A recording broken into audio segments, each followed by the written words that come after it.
जय हिंद, वंदे मातरम। कैसे हैं आप सब? कई बार हम लोग देखते हैं कि बहुत ज्यादा लालच में आकर कुछ ना कुछ हमारी चिंताएं बढ़ जाती हैं। बिना वजह की जो चिंताएं हैं वो भी हमारे शरीर को और मानसिक तौर पे हमें बीमार कर देती है। ऐसी एक छोटी सी कहानी, आज फिर एक नई कहानी के साथ मैं सूबेदार रविंद्र कौशिक।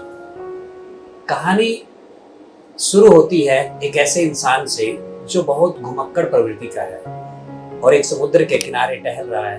अचानक से उसको एक सोने की छड़ मिलती है। सोने की छड़ देख के वो चौंक जाता है। उसको दोबारा देखता है तो पता चलता है वाकई ये तो सोने की है।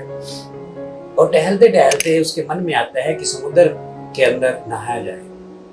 तो समंदर में वो नहाने के लिए सोच विचार कर रहा है। तो उसके मन में विचार आया कि अगर मैं इस सोने की छड़ को बाहर छोड़ता हूँ तो कोई उठा के ले जाएगा, मैं इसको साथ लेके ही नहा के वापिस आता हूँ। और वो समुद्र में नहाने के लिए उतर जाता है। देखिए, अचानक एक झाल आती है, एक तेज लहर आती है और तेज लहर से उसके हाथों में से वो छड़ फिसलकर नीचे गिर जाती है।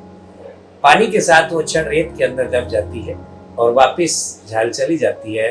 अनायास वो उदास हो जाता है। मन की उदासी को लेकर वो बाहर किनारे पे आकर बैठ जाता है और चिंता में अपने मन ही मन सोचता है कि कितना बड़ा मेरा नुकसान हो गया।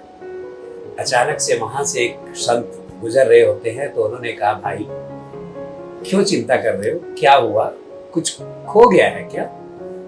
तो उन्होंने कहा, हाँ, मेरी एक सोने की छड़ खो गई है।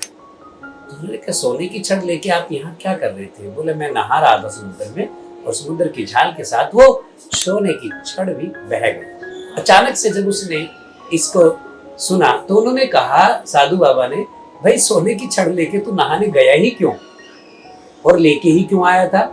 बोले, नहीं बाबा, मैं उसको लेके नहीं आया था, वो छड़ मुझे यहीं से मिली थी। अनायास ही साधु बाबा हंसने लगे। अरे मूर्ख, जो तेरा था ही नहीं तू उसके लिए चिंता कर रहा है? भाई तुझे छड़ यहीं से मिली, यहीं खो गई, तो आप अपनी खुशी का और अपने समय का एंजॉय कीजिए ना। तो उसके मन में एक ख्याल आया, हाँ बाबा ठीक कह रहे हैं, ये तो था ही नहीं।